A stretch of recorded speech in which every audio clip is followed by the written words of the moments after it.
We're both really white. We have the same shirt on. So deal with it.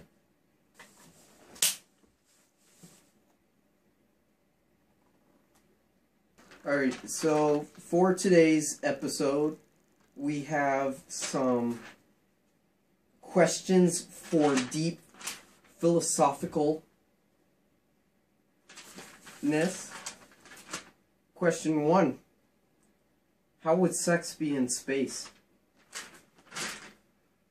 I feel like sex in space would be quite difficult. I feel like you'd have to really want to have it. Like, you know, like you just want to have the drive to have sex just right there. It'll take a lot of energy and oxygen, that's for sure, because, I mean, you have limited up there, and just, you're gonna get pretty tired quick.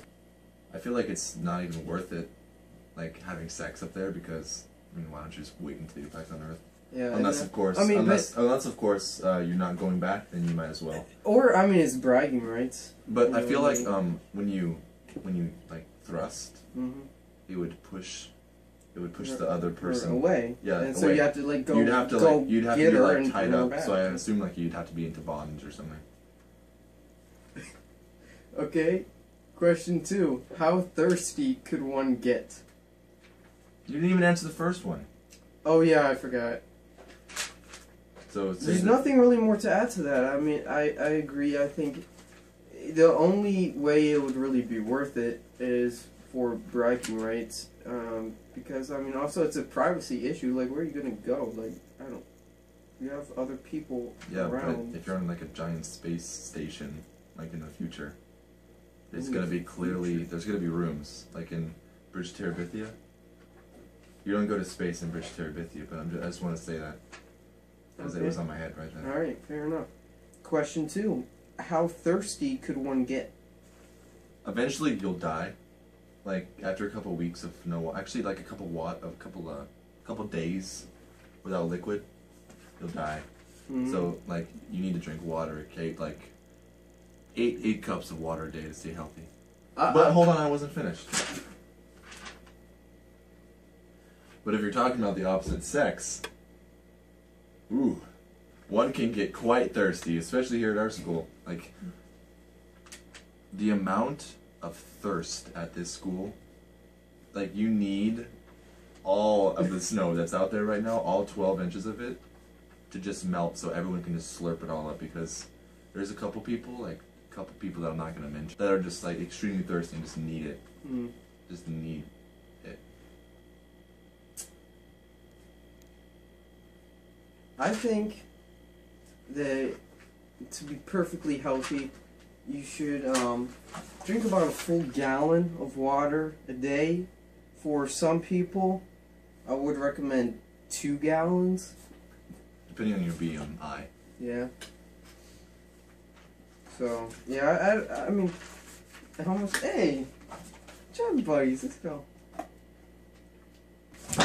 So, yeah, I mean, that about wraps up that question. I don't know. I don't have anything to really add to that answer. No. So, yeah. Alright, next question.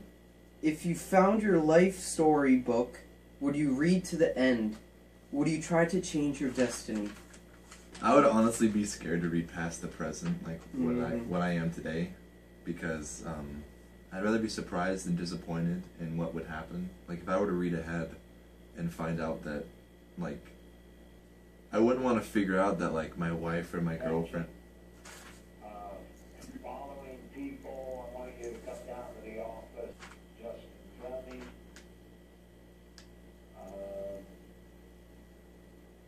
Jerry. And so, we want you to get down a little early here and start getting some studies done. So continue with your answer. I wouldn't want to like read ahead and figure out that my wife or girlfriend or whatever is dead or is dying, like when I'm younger. I mean older, obviously older because it's the future. Yeah. I don't know why I said younger, sorry. It'd be really trippy if like you read the book and you come to the point where you get the book and you're reading the book and you hear like the stream of consciousness of where you're thinking if you're gonna read ahead or if you're not. In like you're reading that in the book and then that just continues to go until you decide whether or not you're gonna read ahead or if you're gonna stop reading it. And then once you stop reading it, then the book, what happens with the book? Like is it just done? Or like does it continue like with your future, or since you're not gonna read it, what's the point of even writing? Yeah. I don't know. I think if That's a deep thought, man. Yeah, if I found my life story book, I would not read it, just because I wouldn't want it to spoil my future. I wouldn't want to be constantly thinking about, oh yeah, I remember reading that, you know, in the next month, you know, for instance, like what you said, someone who I'm really close to dies or something bad happens to them, and I would want to change that. Which, you know, would be a good thing, obviously, but it would kind of distract you and take you out of the present, so you wouldn't really be able to enjoy the present because you're constantly thinking about what's happening next since you know it. Yeah, I definitely would not read it. But it's definitely a cool thing to think about. Like, if there's actually a book out there that tells you who you are or what you've done, it'd be kind of cool to read, like, what you have done, what you had done in the past. Like, so that you could learn from it again and then move on again, because it'd be refreshed in your mind. That about wraps it up here. Thanks for watching. If you look back there, that's the previous episode of Late Night, so you should click it, watch it. We're white. Thanks for watching.